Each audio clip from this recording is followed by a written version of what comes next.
السلام عليكم متابعي قناة اشحن عقلك. نعرض لكم اليوم باربي مفتولة العضلات.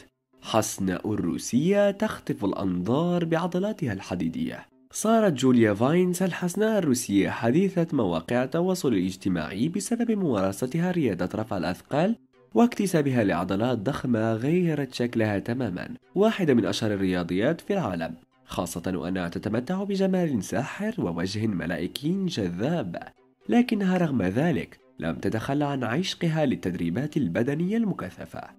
جوليا فاينز في 20 من عمرها، ومع ذلك صارت وجها إعلانيا للمنتجات الرياضية بسبب جمالها الأخاد وجسمها الرياضي المذهل، وصارت تحمل ألقابا عديدة. وصارت جوليا فاينز معروفة عبر مواقع التواصل الاجتماعي بعدة ألقاب، من بينها باربي مفتولة العضلات، والمرأة الحديدية، والسوبر جيرل، والتي صارت أيقونة رياضية بفضل عشقها لرياضة رفع الأثقال التي غيرت شكل جسمها بشدة.